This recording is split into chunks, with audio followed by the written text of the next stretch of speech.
What up, peeps? It's your boy Heckin Steve. Welcome back to the channel. And today I want to talk to you about collecting. I have 5 collecting tips, in fact, mostly for new collectors.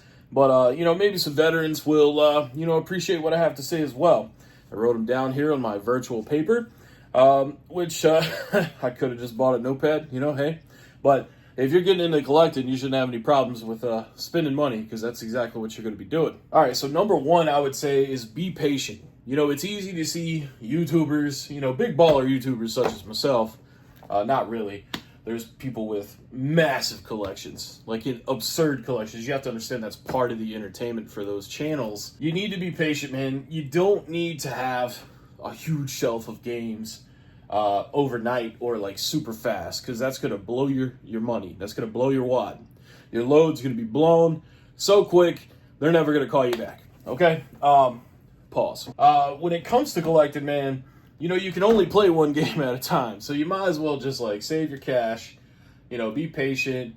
And you don't necessarily need to buy something as soon as you see it, try to, look around for a little bit and try to find it for a better price. Unless it's just a stupid rare game, then you may have to pay up for it. My second collecting tip would be to pick a system. Okay, so obviously when you're out and about, you're not going to really be able to just choose exactly what you're going to find, because that's part of the hunt, is just seeing what the hell's out there. It can help you stay grounded to pick a system that you primarily focus on, because if you're just going out there and you're like, hell, give me this PS5 game, give me this Switch game, give me this 360 game, oh, they got the PS1 game, let me grab that. Do you even have all those systems yet? More than likely not, but you're sitting there picking them up just because, you gotta have them. You're like, ooh, that's something that I would want in my collection, and I see it here, I might as well go ahead and snag it up. Well, the thing is, games do go up in price, but some of them also come down in price, so you may be better off to just wait. If you started off collecting 360 games, there are a crap ton of 360 games for less than $10, less than $20. There's only a select few that are really over $20. Your JRPGs, Blue Dragon, for example, I think it went up to $40 at some point. I don't know how much it's at now. It's probably not, but Arkham Origins, that's another one that's around 20-something. But then, you got games like Dead Rising. They remastered this, but the OG copy is still freaking sweet. You can get it for, less than $10.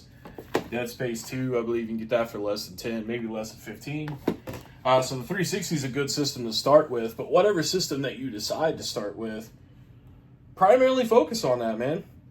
It'll also make your hunts more simple too. If you're walking into a local game shop, you're going to spend most of your time in that system's area, and kind of survey what they got. Now you may need to pick a backup system. You can have two hot systems that you're looking at the same time.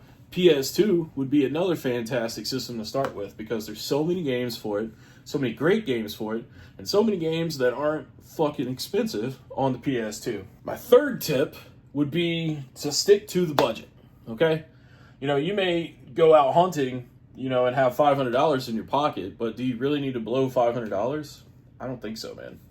Because then you ain't going to be able to eat for a week, unless you're going to eat Beanie Weenies in the can, or something else that's relatively cheap these days. It's not even cheap these days. Beanie Weenies is $2 a can now. It's fucking absurd. If you're collecting every week, if you're going out hunting every week, man, depending on how much money you got, I'd say a solid budget for that would be $100. Okay? So $100 a week. You may not even be able to do that, man. Maybe you got to do $50 a week or $20 a week. You can still make it happen. And like I said, stick to rule number 1, or tip number 1, be patient. So if you only have $20 to budget a week, you can still get some bangers, dude. Get your copy of Dynasty Warriors 7. Look, I paid $9.99 for that. So you get this and one other game. Fable 2, that'd be another great option.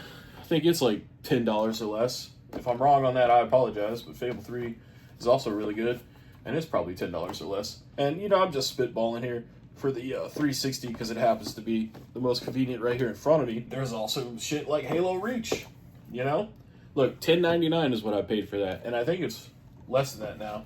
So you can get, 2 games a week on a budget of $20 for the 360, and you can do that with the NES, you can do that with the Super Nintendo too. But like I said, I think the 360 or the PS2 would be fantastic choices to start with, especially the 360, because it plugs into HDMI, so you don't need a CRT for that. and it's old enough to like give you that nostalgic kick for retro gaming, in my opinion. I'd say stick to the budget, man, because you don't want to end up that guy that, I mean, yeah, it's nice to come home and be like, wow, I got this big ass stack of games for like $400, but then you only have like $100 left to live off of for like 2 weeks until you get paid again. And we've all been there for sure, because we're all irresponsible. Maybe not, but I mean, I feel like everybody has, went through that at least once or twice in their life. My fourth collecting tip would be to find a local game store or reseller that you could trust. Now, the reason this is so important is because when you buy this shit online, you're probably going to pay more for it. Like shop it on eBay, whatnot. DK Oldies, for the love of God. Please don't shop at DK Oldies unless you're just buying like common cheap games like Gran Turismo 3 for the PS2. They got those fees on eBay and shit, right? And then like you have so many people that are competing to buy from the same pool of items, like eBay, for example. You may be fighting over a copy of, Dead Space for the 360 with Pablo down in San Juan, Mexico. Is San Juan a place? I don't know. Excuse my geography. You know what I'm saying, though. Tijuana, New Mexico. Or wherever the fuck it may be. It could be in Argentina. It could be in Zimbabwe. It could be in Africa. I don't think people in Africa are buying 360 games. Maybe. I think they'd be more interested in buying some air conditioning. But yeah, you get what I'm saying, right? Like a local game store. Now, they may price similarly to what games go for online. But you also have the advantage of creating a rapport and like getting to know them and getting like inside scoops on like when new stuff comes in. They may have wish list options, where they'll be on the lookout for you and give you a call. And then when it comes to resellers, I mean, most of the time, based on the history of this channel, resellers are typically not recommended, but there are a fair amount of them that are good to do business with, and they treat you fairly. And they do the same thing as like a local game store would do. They'd be on the lookout for you, text you, let you know like, hey, I just found this and I know you've been looking for it. So it is beneficial to be friends with some resellers and have them on the roster of places that you hunt with, or I guess not hunt, but shop with. But yeah, local game store is always going to be what I, would recommend first, just because you want the option to have a local game store, a place that you can visit, look around and browse. That's going to be key to building your game collection. All right, and number 5, the final tip that I have for you today is know when to stop and be okay with it.